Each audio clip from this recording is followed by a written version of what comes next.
Góðan daginn og velkomin í Silfur Egils. Það hefur ýmislegt gerst síðan þessi þáttur var síðasta dagskrá, fall krónunnar og sitt hvað fleira. Við fáum hérna síðar í þáttinn nokkra valningu álitsgjafa, Agnesi Bragadóttur, Sigurð G. Guðjónsson, Hall Magnússon og Árna Gunnarsson. Í lok þáttarins við ætlum að tala miðbæinn í Reykjavík. En byrjum hérna með stórum kanónum úr pólitíkinni, Björgvini G. Sigurðssyni, viðskiptaráðherra, Valgerði Sverrisdóttur, varaformaður Framsóknarflokksins, fyrrverandi viðskiptaráðherra og iðnaðarráðherra og utanríkisráðherra það sem segir sem þú hafa verið besti utanríkisráðherra á bóndi allra tíma. Já, það vættum að lesa það. Og bóndi. Árni Mathiesen, fjármálaráðherra og Atli Gíslason, þingmaður. Það var haldinn fundur í Seðlabankanum núna fyrir helgi. Það var talað um að það íslenska fjármálakerfið, Davíð Oddsson talaði um íslenska fjármálakerfið hefði hugsanlega orðið fyrir árás. Það bara spurningin, ég meina, gerðist eitthvað þarna, Árni, sem að athugavert eða jafnvel ólöglegt? Ég held að sé ekki hægt að fullyrða það eins og en hins vegar sýndu viðskiptin í síðustu viku að það hefur greinilega verið einhverjar skortsölur á íslensku fyrirtækjunum. Hversu mikið þetta vitum við ekki núna og hvort að þetta hefur verið líka gagnvart krónunni og í gegnum skuldatryggingaálögin, menn grunar það, en það líkur ekki alveg ljóst fyrir. En hverjir gætu hafa staðið þarna baki?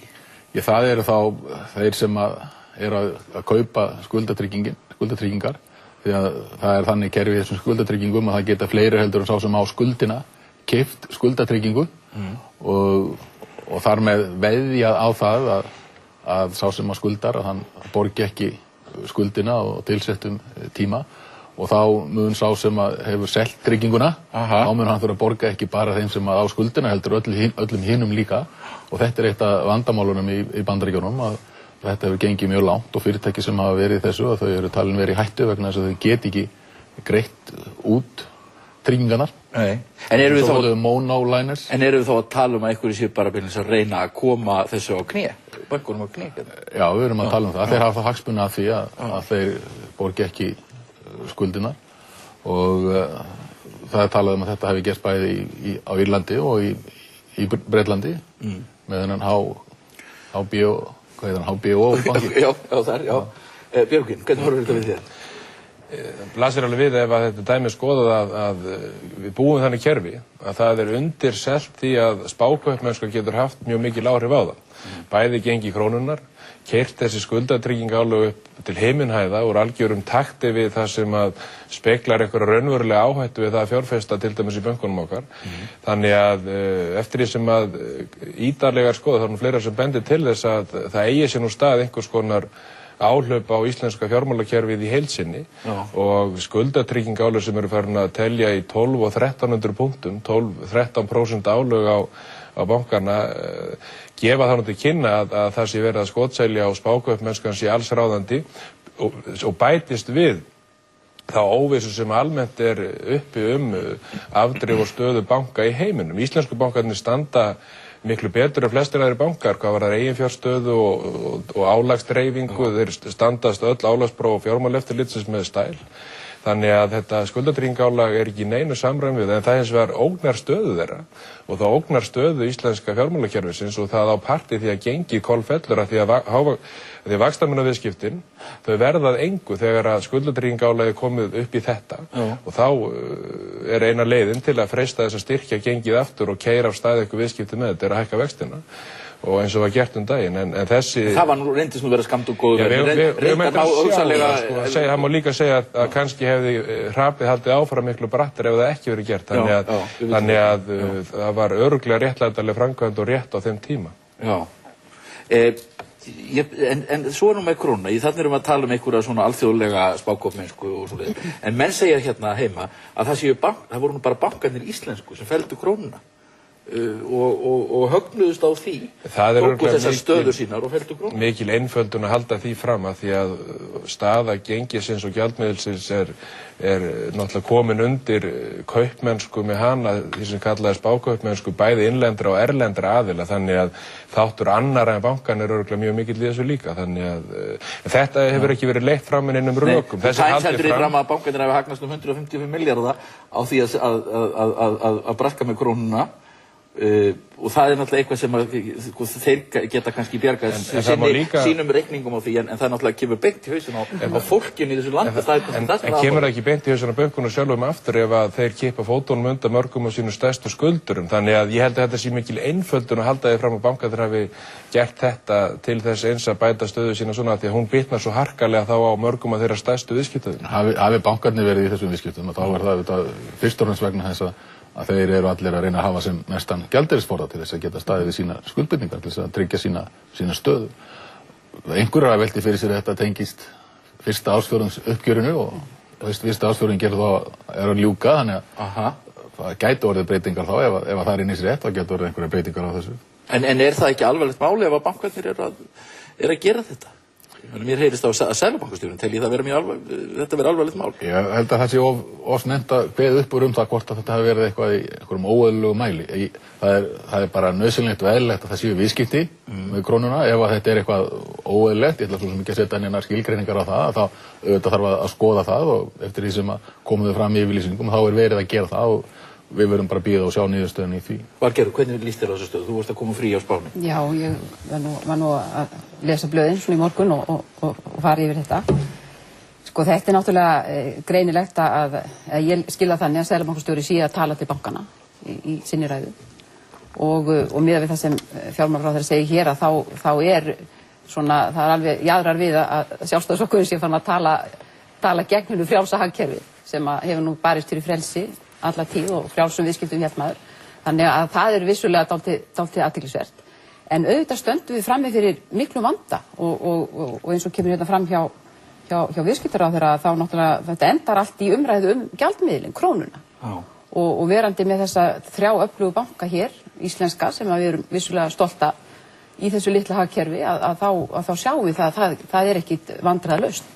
Og það er mjög vandasamt að spila úr þessari stöðu. Og hvað varðar svo bara trúverðugleika efnahagslífsins almennt og ríkisstjórnarinnar að þá náttúrulega er fyrsta orðið sem manni dettur í hug, það er vandræðagangur. Það kemur ekkit, það er eins og sé haldinn blaðamannafundur eða minnst kosti kemur foringinn í viðtöl forsætisráðherrann og það hann segir ekki neitt. Og fólki auðvitað bíður eftir því að það komi einhver viðbrögð frá stjórnvöldum.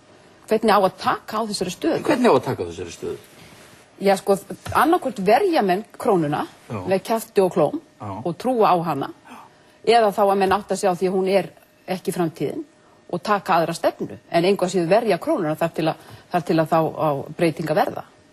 Ég meina þetta er spurningarnar og er framtíð í krónunni. Nú koma 2 prófessorar fram nýlega með grein, sá ég, þar sem að þeir segja í lok greinarinnar í raun að þetta fyrirkomulag sem við búum við á Íslandi, það geti hvorki gengið vegna gjaldmiðilsins né út af verðbólgunni.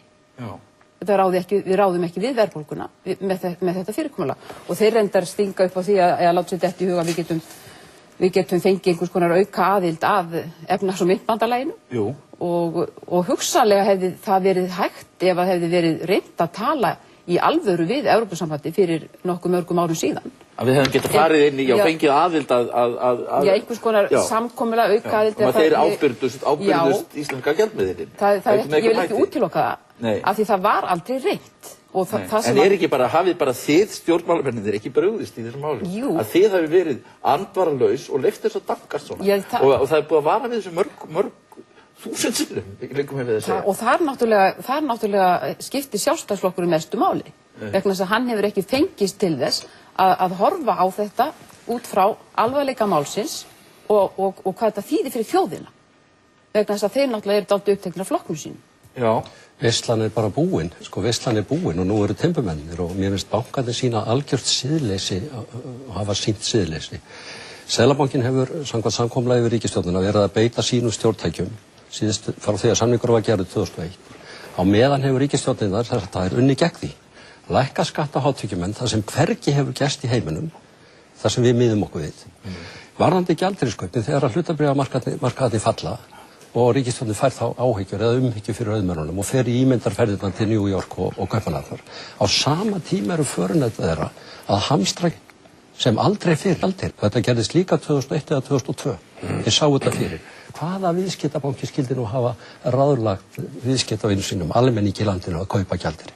Þeir eru að taka tilbaka tapið á hlutabréfamarkaðnum og Davíð Oddsson sagði beinlínis í viðtali við Fréttablaðið nú í mars að það mætti rekja þetta mestu til innrænda aðila. Spákaupmösku þeirra og hverjir eru þeir? Já. Það eru þetta stóru viðskiptabankanir. Já. Það er ekkert öðru sér. Það er sjálfsagt að komast og þeir eru að græða skrifstofur hjá þeim að taka myndir af þessum mönnum þar sem þið sitja við ykkur að nokkru tölvum. Þetta er algjör sérgóða hyggja og ábyrgðarleysi. Þeim er nákvæmlega sama. Síðan eru þetta kostnaðanum að þessum gengisfellingum velt yfir á almenning. 20-30% hækkun á verðlagi sem almenningum á borga og maður spyr sjálfa sig að því að ríkisstjórnar fulltrúar forsætisráðherra og utanríkisráðherra fóru í þessar ímyndarherferðir og höfðu miklar áhyggjur af kapitalistunum stóru. Af hverju eru þeir ekkert að gera fyrir fólkið í landinu núna? Árni. Þetta eru miklar einfaldanir sem hér eru borðnar á borð fyrir okkur. Fólk verður að skilja það sem við erum að segja. Jú, en það verður hins vegar að setja sutana samt þannig upp að það sé sagt frá öllu sem er að gerast. Við erum að gangi gegnum ákveðnar breytingar hérna hjá okkur. Það er að ljúka miklum stórframkvæmdum. Áhrifin af þeim lokum, það hefur svona lengst í því, það er ekki orðið eins rætt eins og við gerum ráð fyrir. Það er mikla breytingar á verðlagi á matvöru og alþjóðamörkuðum og síðan eru það þessi krísa, undirmálskrísan eða Wall Street krísan eins og Economist kallar það, sem hefur kallað á þessi gríðarlega miklu viðbrögð í Bandaríkjunum varðandi vexti og reyna að losa lausafé. Og við erum einfallega þannig í sveit sett að þessar miklu breytingar hafa áhrif á okkur hérna líka og á okkar banka sem eru fjármagnaðir á þetta magnast upp vegna gjaldmiðilsins hjá okkur. Þetta er verra hjá okkur vegna gjaldmiðilsins. Það er reyndar ekki hægt að fullyrða að það sé verra. Því að við erum líka að heyra af því að það séu erfiðleikar til dæmis hjá nágrönnum okkar Írum sem hafa mörguleiti búið við svipað ástand og við. Það er reynda bæði á Írlandi og Spáni að springa fasteignabola. Það er ekki það sem við erum að tala um að sé að gerast hérna líka. Hún er ekki ennþá sprungin en verðið þeirra fasteignum er ennþá uppi hér. En munurinn á okkur og þeim er sá að þeir eru með evruna og við erum með okkar krónu. Og ég held að það sé nú engan veginn ljóst í dag með það hvernig þessi mál eru að þróast hvort íslenska hagkerfið eða írska hagkerfið kemur betur út úr þessum erfiðleikum sem nú standa yfir. Við verðum bara að meta það svona eftir því sem En heldur þú að það sé ekki fulla reynd með krónuna? Ég held að eins og staðan er núna að þá sé engin spurningu það að við verðum að verja krónuna og það sé nógu tími til þess einhver tíman seinna þegar við erum búin að ná þá stöðuleika aftur jafnvægi til þess að velta því fyrir okkur hvort eitthvað annað fyrirkomulag sé heppilegur heldur það sem við erum með núna. Og það sem að Valgerður var að vísa til hjá þeim Stefáni Má og Guðmundi Magnúsinni að þar er verið að tala um það að vera áfram með krónuna. Í tengslum við ERM-2-kerfi sem búið að vera til í 10 ár að minnsta kosti. Árni, fasteignabólan á eftir að springa framan ykkur. Þegar bankarnir fóru inn á markaðin 2004 og buðu gull og græna skóga, þá fjármögnuðu þeir það með skammtímalán. Þeir eigi eftir að fjármagna það til langs tíma. Þar fyrir utan, næsta haust, annað haust segi ég, þá hafa bankarnir heimil til að hækka alla vexti. Þannig að þessi bóla á eftir að springa framan í okkur, fasteignabólan. Þannig að það er bara tímaspörsmál. Ég var ekki að neita því að þetta gæti gerst. Og þá er spurning hvað þið ætlið að gera í tímanum. Hvað ætlið að gera fyrir þjóðina sem stendur frammi fyrir 30% verða? Hvað gerum við? Það er, sko, það fyrsta þá skulum við halda okkur við einmitt kjarna málsins. Það er hægt að gleyma sér í umræðum alls konar smjörklípur, spákaups, áhlaup og allsherjar samsæri gegn þessu öllu saman. Stóra málið er það. Þú meinar að það hafi verið smjörklípa hjá, var það smjörklípa hjá Seðlabankanum? Að einhverju leyti getur það verið það, af því að stóra málið er það að við búum við fyrirkomulag sem er mjög auðvelt að gera þetta áhlaup á. Það er undirselt slíkum spákaupmönnum og slíkum álögum og það var ágætt frétt í Mogganum í dag þegar þetta gerast í Hong Kong 92 þegar það var gerð áhlaup á gjaldmiðli þar. Yfirvöld þar fór inn á hlutabréfamarkaðinn og gjaldeyrismarkaðinn og keyrðu berð á hlutabréfum og hröttu spákaupmönnum frá. Þar kemur einnig fram að okkar markaður er svo miklu minni. Það er miklu auðveldar að gera þetta áhlaup, sérstaklega með skuldatryggingarálagi. Það er geta með leikisræði að keyra þetta upp til himinhæða. Kjarni málsins er nákvæmlega þessi. Við höfum 2 valkosti. umræðan búin að fara víðan völl í vetur, einhliða upptaka svissnesku franki, vinstri grænir vilja norræna krónu, sumir framsóknarmenn svissneskan franka og svo framvegis. Það kom mjög skýrt fram hjá fulltrúa Evrópusambandsins hér fyrir í vetur að einhliða upptaka ekki pólitískur valmöguleiki, bara með einum hætti, þannig að það bara fullt reynd.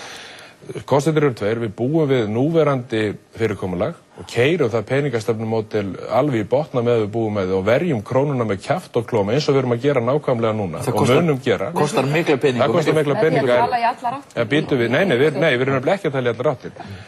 Staðan bara þessi, við búum við þetta peningamódel og munum gera áfram sinn, það alveg ljóst og við keyrum það alveg á fullu og hlaupum ekki frá verðbólgumarkmiðum með neinu öðru.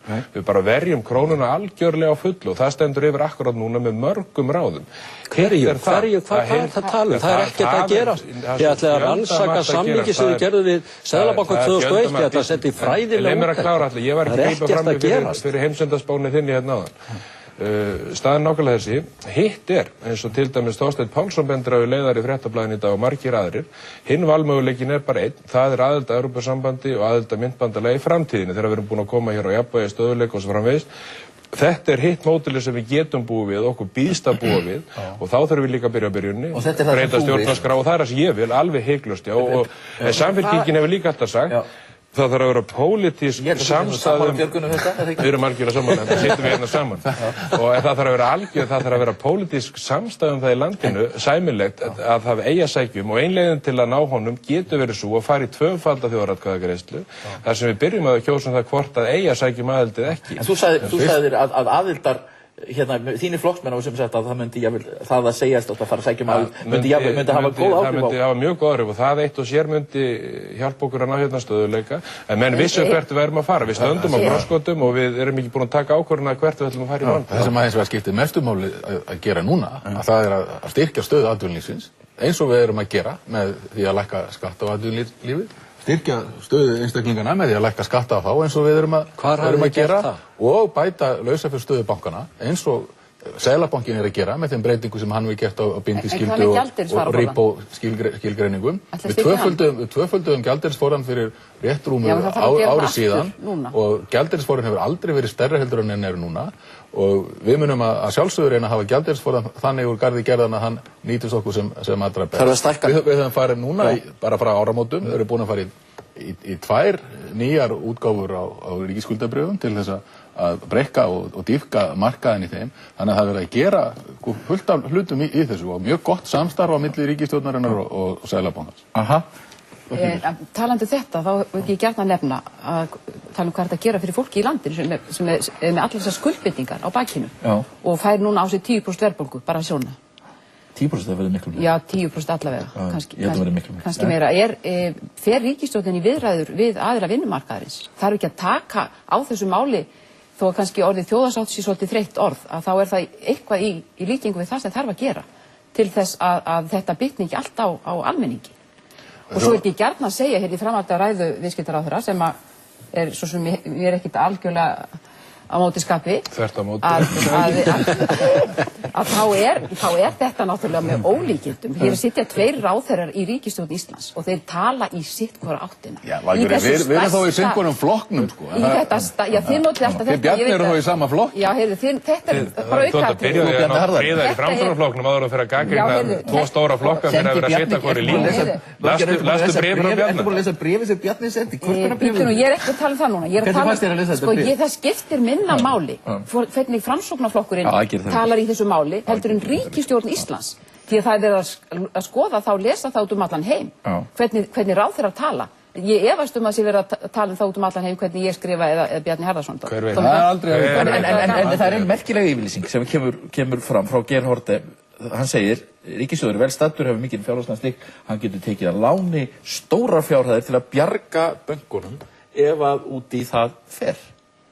Þetta segir hann Þetta var mjög afdráttarlaus og merkileg yfirlýsing hjá Geir í þessari fínu ræðu. Þar sem Geir sagði einnig að auðvitað væri verið að skoða það að auka gjaldeyrisforðann til að styrkja enn frekar bakland banka og svo framvegis ef út í það fer. Þannig að ræða hans var mjög merkileg og í 3. lagi þá sagði hann það að að það væri rétt að ráðast í fræðilega úttekt á því hvort að Seðlabanki byggir öllum þeim ógnum sem hann þarf að búa yfir til að stýra hér peningamálum. Það var nefnilega mjög jákvætt. Björgvin, er ríkisstjórnin farin að tala við Seðlabankann? Þið hafum ekki talað við þá í mörg ár og ekki gert neitt, róið á móti í samningnum ykkar frá 2001. Er það eitthvað að ræða við Seðlabankann? Það þurfa að endurskoða einhverju leyti í peningamálastefnu. Á Háskóla Íslands að sjá þessa fræðilegu úttekt. Já, en mér finnst þetta fyrir, sko, við viljum ekki þessi. Ég bjarga böngun, ef bankar fer í þrot, þá skulum við bjarga þeim. Þetta er yfirlýsing það að við björgum böngunum ef þeir fara í þrot. Sem forsætisráðherrann sagði það að ríkisstjórnin, Ríkissjóður Íslands hefur alveg sömu möguleika og kannski jafnvel betri möguleika heldur en það sem að aðrar ríkisstjórnar hafa til þess að styðja við sína banka og að við munum gera þá sömu hluti og aðrar ríkisstjórnir eru tilbúin til þess að gera gagnvart sínum bönkum og við höfum verið að sjá það undanfarnu hvernig að það svona þannig að það þróast. Bretlandi, Bandaríkjunum. Þetta er svona yfirlýsing það að ríkisstjórnin sé tilbúin að bjarga bankar sem lendir í vandræðum. Og við verðum að tryggja það á okkar bankakerfi að það geti staðið í fæturnar hérna, gagnvart þeim sem það þarf að þjóna hér í landinu og við munum gera það á sama hátt og aðrar þjóðir styrkja sín bankakerfi. Þið eru svona ákveðnir í því að ef að segjum ykkur, Kaupþing, Glitnir, eitthvað slúst, kemst í þrota þá getið þið leggið þið til peninga. Við munum gera eða þjóðnýtið á einhvern hátt. Það er ekki að fara lengra út í þessu sálma heldur en þetta. Við munum gera það sem að eðlilegt er að ríkisstjórnir geri til þess að styðja við bankakerfið. En hver með þá bjarga almenningi í landinu þegar hann verður hjá? Það er það sem er málið. Hver bjargar heimilisbönkunum? Heimilunum í landinu. Heimilisbókarnir. Heimilisbönkunum, leið mér að klára þetta. Ég er aðeins að klára þetta. Það liggur algjörlega fyrir. Leið mér aðeins að klára þetta. Það liggur algjörlega fyrir að verkalýðshreyfingin sýndi mikla ábyrgð í kjarasamningum og gerir svokallaða verðbólgusamninga til að ná niður verðbólgunni. Allur ávinningur er farinn. Og við erum ekki á krossgötum, Björgvin. Við erum í brimskafli. Ef þetta fer lengra, ef heimilum verður ekki bjargað, ef þið flýtið ekki aðgerðum í skattamálum fyrir heimilin í landinu, þá fer kjarasamningum. Og við erum svona á tæpasta vaði, við erum í brekku og þetta er svo snjóbolti sem hleður utan á sig stöðu og það verður að grípa til miklu harkalari úrræða heldur en að byrja fræðilega úttekt. Hvað viltu gera? Ég vil ganga inn í kjarasamningi, ég vil flýta skattalækkunarækjunum, persónuafsláttar til að mynda, flýta henni. Við lögðum fram á þingi fyrir páska ítarlega tillögur í einum 10 liðum aðgerðir í efnahagsmálum. Við viljum meðal annars styrkja sveitarfélögum í verulega með verulegum fjárframlögum og gegnum jöfnunarsjóð og við erum með tillögur þar aukningu á gjaldeyrisvarasjóðnum. Við erum með 10-12 tillögur þar. Við erum eini flokkurinn sem hefur lagt fram meðvitaða útpælda stefnu til að bregðast við þessum vanda. Og ég hvet bara áhorfendur til að skoða. Þurfum þið ekki að skera svolítið sultarónun alþingismenn? Ég var að sjá í blaði hérna það að kostnaður við alþingi hefði hækkað úr 1,5 milljörðum í 2,5 milljörðum stundum tíma og nú eru þið alls komið með aðstoðarmenn. Það er 1/3 aðstoðarmanni. Það er bundið við þingmenn. En má ég aðeins spyrja? Þetta er fólk úr flokkunum sem hefur verið, ég ætla bara að bæta við sem hefur verið notað til að raða stólum og blokka og svona og svoleiðis og nú er það allt í komið á laun hjá ríkinu. Hvernig getið þið á þessum tíma þegar stendur svona og fólk er með þessar álögur í landinu lagt þetta á fólk? Ég bara spyr. Þetta eru ákvarðanir sem voru teknir fyrir mörgum árum síðan þegar við breyttum kjördæmaskipulaginu og stækkuðum kjördæmin til þess að gera þingmönnum kleift að eiga samskipti og komast yfir það að sinna sínum kjördæmum. Ég held að þetta sé alveg nauðsynlegt í því samhengi og eins og Valgerður segir að það sé nú ekki ofýrlagt að þingmenn í landsbyggjardóma við sátum eins og hjá í þessum málum og vildum skipta nefndarstarf Alþingis. Getur ekki bara hugsað þér allir að bara sleppa því að hafa aðstoðarmann? Ég fer að lögum í landinu. Það er ekki sem að neyður þetta er heimilt, þetta er ekki kvöð. En aðeins að spyrja því, er það tilfelli sátu því hjá? Við sátum hjá við samkvæðagreiðslu. En þið þykir alveg að ráða menn. En við skulum halda okkur á þessari braut. Hvað er hægt að gera fyrir fólkið í landinu sem horfir fram á það að verðbólgan fer úr böndum, allt verður dýrara, lánin hækka og allt, þetta er kjaraskerðing, það er talað um það jável, að því komi núna þegar 60.000 krónur á meðalfjölskyldu í landinu. Það fer náttúrulega eftir í hvernig að gengið þróar, sko. Ef að gengið verður þessari stöðu mjög lengi, að þá mun að hafa þessi áhrif. Ef þetta gengur tilbaka tiltölulega hratt, að þá verða áhrifin auðvitað minni. Og við verum auðvitað að gefa okkur tíma til að sjá hvernig að hlutinni þróast. Nú eins og Atli var að segja, þá er nú kannski ekki bólan, hún er ekki sprungin hann hjá okkur ennþá, við erum ekki ennþá farin að sjá það að húsnæðisverðið sé að lækka. Það er ennþá mjög stór hluti af hækkun vísitölunar. Það selst ekki íbúðir, samt? Það er stopp. En við skulum sjá hvernig það þróast. Við erum að fara núna með frumvörp inn í þingið sem að munu bæta hlut alls almennings mjög verulega og styrkja fyrirtækin og við erum að sjá hvernig að þeim verður tekið og hvernig að það vinst úr því. Það er heilmikið, eins og Valgerður sagði, heilmikið af samningum sem er eftir. Þetta eru raunverulega fyrstu samningarnir sem eru búnir og þeir slóu auðvitað ákveðin takt sem að við þurfum að fylgja og við þurfum að klára það og skoða svo hlutina eftir því sem að þeir þróast og auðvitað reyna að gera hlutina þannig að við stöndum öll sem best. Já. Aðeins í sambandi við þetta því að fjármálaráðherra Árni segir að verið að sjá hvernig þetta þróast og ég tók eftir því að viðskiptaráðherra, hann sagði þegar að gengisfallið varð að þetta veri tímabært en tímabundið, þetta bæði tímabært og tímabundið, jú, en ég skildi það ekki alveg, kannski getið þú útskýrt hvað það þýddi, en nú spilaði forsætisráðherra því reyndar út á Seðlabankafundi að það er núna að fara fagmenn í það að skoða bara hvað sé hægt að gera. Ekki núna. Jú. Ekki núna. Og þá spyr ég, hvað tekur það langan tíma? Ef það á að fara að skoða það með sérfræðingum innlendum og erlendum, hvað sé hægt að gera í þessari stöðu, hvað varðar verðbólguna, hvað varðar aðkomu að fjármálum heimilana og svo framvegis og svo framvegis. Þetta er ekki rétt í aðvalgið, þetta er ekkert akút verkefni sem það fara í á morgun eða hinn að skoða þetta. Þetta er eitthvað sem við þurfum að undirbúa vel og skoða þá hluti sem er að gerast núna og hvernig þeir eru í samhengi við það sem við gerst áður og hvernig við sjáum framtíðina. Það er nefnilega einmitt þannig með ríkisstjórnina, hún er alltaf bara að undirbúa. Hún er aldrei að taka á málum. Það þarf alltaf að undirbúa hlutina mjög vel. En það þarf að fara í verkið. Ég myndi þetta því sem að þú varst að undirbúa er kannski þeir hlutir sem munu skipta miklu máli fyrir okkur núna á næstu mánuðum. Það þarf ekki að fara til að lækka álög á fólk, til dæmis Olíugjaldið. Ég hef lagt til að það er lækkað. Verður til í að beita þér að reyna að lækka eldsneytisverðið í þessu landi? Það er auðvitað eitt af því sem við þurfum að skoða hérna, eldsneytisverðið og við erum með einar 3 nefndir í gangi. Viltu bara lýsa því yfir núna og segja fólki, ég ætla að lækka þetta? Ég vil ekki gera það. 30% hækkun á útgjaldalið heimilana. Við má klára þetta því að þú spurðum það sérstaklega. Þá erum við með 3 nefndir í gangi sem er að vinna að þessu máli. Það er nefnd á mínum vegum sem er að skoða breytingar á gjaldtöku, á faratækjum og eldsneyti út frá umhverfissjónarmiðum. Það er nefnd á vegum viðskiptaráðherrans vegna flutningskostnaðar á landsbyggðinni og síðan er það nefnd sem að fyrri samgönguráðherra skipaði almenningssamgöngur. Þetta eru allt saman hlutir sem að skipta verulegu máli og þessar nefndir eru allar við það að skila af sér og við þurfum síðan að vinna úr því heildarmynd það hvernig við viljum sjá. Það verður líka þetta að lækka verð á kjúklingum og fleirum matvælum með því að afnema vörugjöld og það er fullt af hlutum sem að litlar hlutum sem að þið geti gert sem að telja sko. Málið er það að Seðlabankinn hefur einn verið í efnahagsstjórn í mörg ár og ríkisstjórnin hefur róið gegn með því að dæla skattalækkunum á hátekjufólkið með skuldasöfnun heimilana farið úr 80% í 240%. Hún hefur verið að verja gríðarlegu fjármagn til að lækka skatta á lágtekjufólk. Nei, hún er gjaldþrot ykkar stefna í efnahagsmálum, það ger ekki neitt stefna. En það var bara hegna það inn í þessu umræðu að við kjarasamningi gerum daginn, þá var því sérstaklega lýst yfir af hálfu ríkisstjórnar að það væri verið að endurskoða fyrirkomulag á tollum og vörugjöldum. Þannig að auðvitað verið að vinna að mörgu sem að kemur beint við budduna ef að þetta ástand varir eitthvað lengur heldur en að það gæti þurft að vera. Það getur vel verið að þeirra flýta mörgu en mestumáli skiptir fyrir allan almenning í landinu. Það er að ná genginu upp í viðunandi stöð og draga úr verðbólgunni. Eitt af því sem þú verður að leggja dálítið mikla áherslu á hérna í umræðinni að það er það hvað ríkissjóður getur gert til þess að styðja við bankana.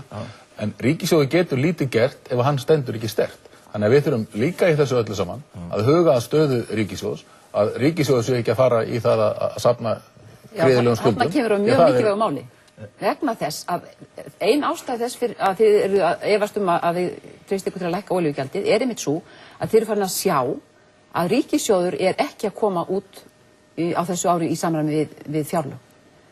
Það er svo skertar tekjur ríkissjóðs vegna fjármagnsskattsins til dæmis að þið eru að hala inn með olíugjaldinu til þess að mæta því. Þetta er rangt, Valgerður, því olíugjaldið hefur ekki hækkað síðan 2003. Það sama krónutalana var 2003, þannig að hlutfallslega hefur það lækkað og hlutur ríkisins í bensín olíuverðinu, hann hefur farið úr því að vera yfir 60% í niður fyrir 50% og það er lægsta hlutfall af hlut ríkis í eldsneytisverði á Norðurlöndunum. En af hverju setur ekki þennan gróða af þessu í almenningssamgöngur og styrkir og borga niður fargjöld? En þið eru að segja eina sem það er alveg rakið dæmi og eina sem kemur ríkinu til góða af hærra bensínverði eða olíuverði að það er heldur meiri virðisaukaskattur á þessum lið. En það kemur þá væntanlega sem minni virðisaukaskattur annars staðar. En þið eru samt að segja mér það að þið ætlið að sitja og bíða svolítið eftir því að hvort að gengi lækkar. Þið eru að verja krónuna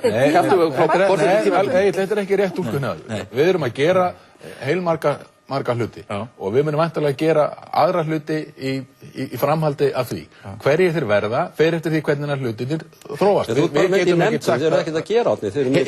Hefurðu trú á því Árni að gengi Þeir eru ekkert að gera þetta, bara í nefndum og fræðilegum rannsóknum og það verður líka minnast þess, það verður að minnast þess Árni. Það er ekki bara gengislækkunin sem okkur stafar ógn af vegna verðbólgunnar, heldur gríðarlega hækkun á aðföngum.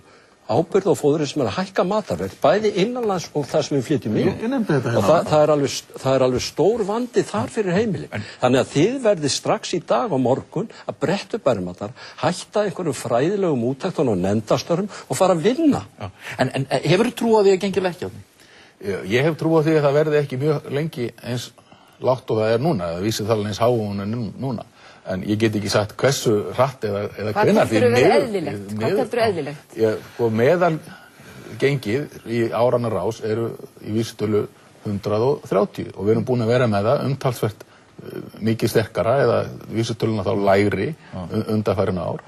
Núna hefur hún hins vegar sveiflast í hinn áttina og það er alveg dæmigert þegar breytingar verða á gengi að það slái út í það áttina sem hún er að breytast í og komið síðan tilbaka og yfir lengri tíma þá verður hún nálagt þessu 130.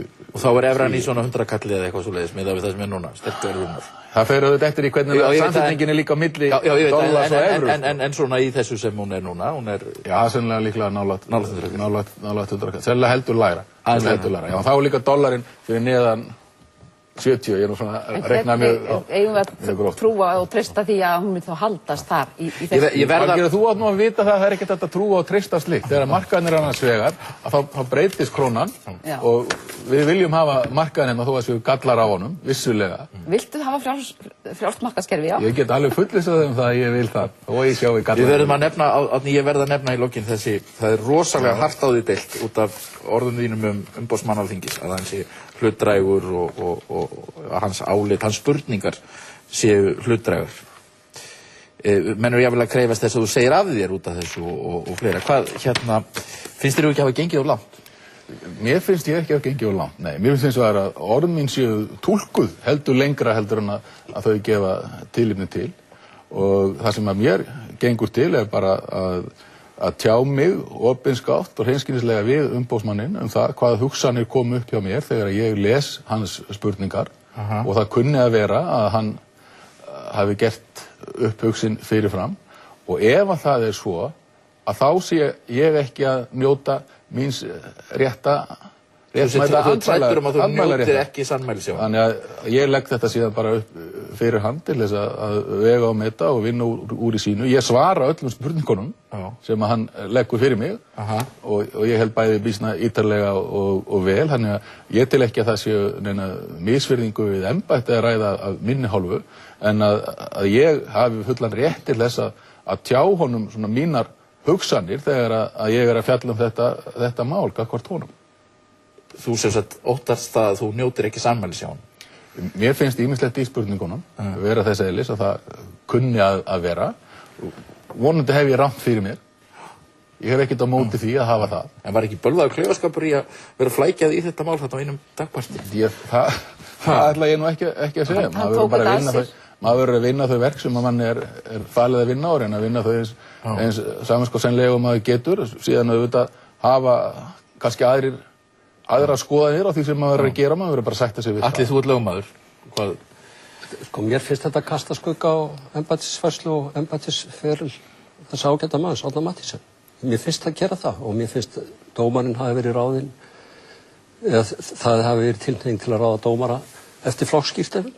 það er óþolandi, þetta er einhvers konar gæludómarar og þetta hefur gerst og það að ganga fram hjá matsnefndinni eins og gert var þarna hefur aldrei gerst áður. Matsnefndin hefur aldrei með þessum hætti, aldrei. Það er nú bitamunur ekki fjár. Nei, vegna þess að það er farið niður tvo flokka. Það er ekki, ég lesi það nákvæmlega fram og tilbaka. Nei, en þá voru allir kaldir velhæfir, en þarna var farið 2 þrepum neðar og valin aðili sem var talin talsvert minna hæfur en hinnir og ég ætla ekki að taka það fram að varpa neinni rýrð á hæfileika Þorsteins í þessu máli svo því sé haldið til laga. En þessi matsnefnd hefur starfað ágætlega og áfallalaust, ég held að sé rétt sem að kom fram hjá fyrrverandi hæstaréttardómara að vandamálið er hjá ráðherra en ekki reglunum sem við höfum.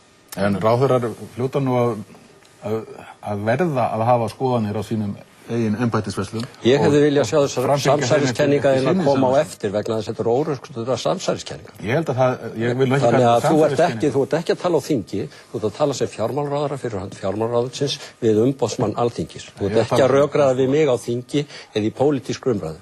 Ég held að það verða menn að gæta.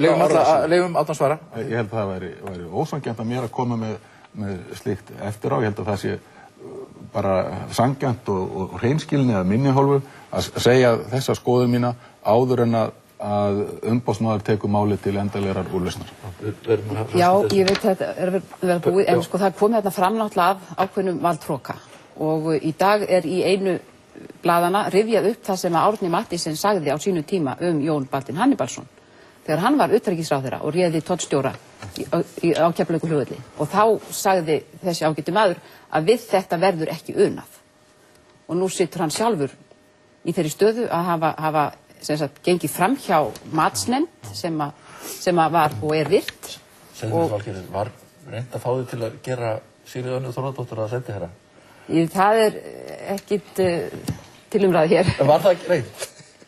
Ég er að tala hér Árna Matthísen fjármálaráðherra og hans embættisfærslu sem ég hef athugasemdir að gera við. Þú bættir ekki við sendiherra. Björgvin, Valgerður, Árni, Atli, takk fyrir að koma í þáttinn. Við höldum hér áfram með úrvalssveit fólks. Flýtum okkur bara í það. Takk.